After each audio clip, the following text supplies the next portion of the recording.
चलिए एक कल्पना करते हैं। हम सब वृंदावन के उस गांव में मौजूद हैं। चारों तरफ गांव के ग्वाले हैं, हमारे पड़ोसी, और सब एकदम सुन्न खड़े हैं। उनकी आंखें हैरानी से फटी की फटी रह गई हैं, क्योंकि उन्होंने अभी अभी कुछ ऐसा देखा है जो कि नामुमकिन है। और ये सिर्फ हैरानी नहीं थी, ये तो एक गहरा सदमा था। उनकी आवाज में जो उलझन है उसे महसूस किया जा सकता है ना? एक छोटा सा बच्चा, और उसने पूरा का पूरा पहाड़ उठा लिया।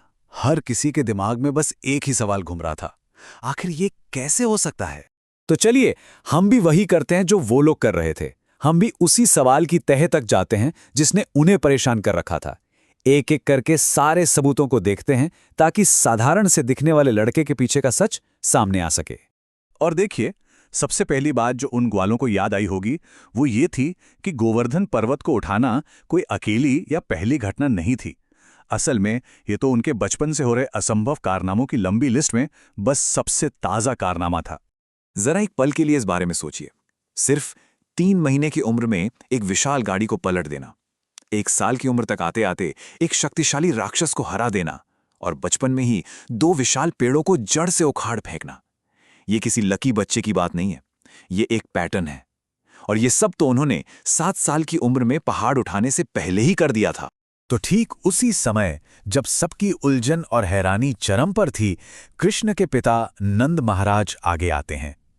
वो हर किसी के चेहरे पर शक को देखते हैं और सबको शांत रहने के लिए कहते हैं। वो कहते हैं कि उनके पास एक जवाब है, एक ऐसा जवाब जो बहुत पहले की गई एक भविष्यवाणी में छिपा है। और फिर नंद महाराज एक कहानी सुनाना शुरू करते हैं, महान ऋषि गर्ग मुनि के साथ हुई एक गुप्त मुलाकात की कहानी। उस दिन गर्ग मुनि ने उनसे जो शब्द कहे थे वही हर चीज की चाबी हैं। ये वो पल है जब इस पहेली के सारे टुकड़े अपनी जगह पर आके जुड़ने लगते हैं।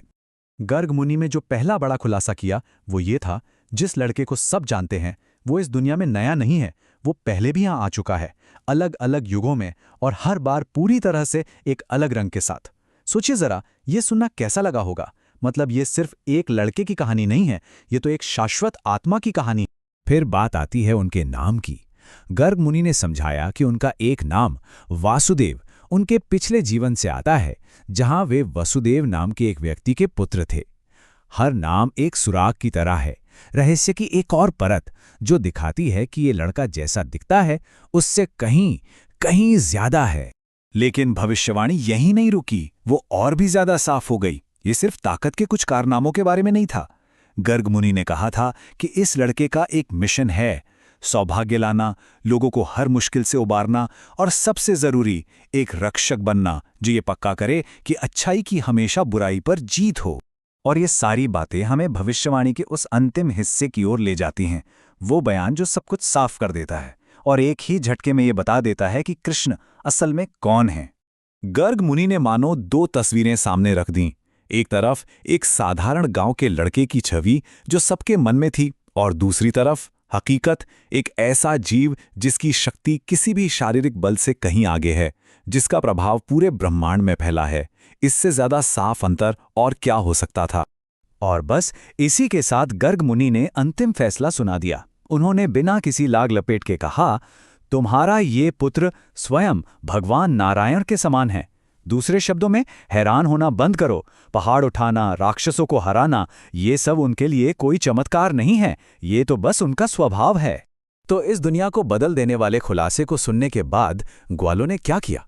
जरा सोचिए, जब किसी को पता चले कि उसके पड़ोसी का बच्चा असल में दिव्य है तो उसकी क्या प्रतिक्रिया होगी? असर तो देखिए फौरन हुआ।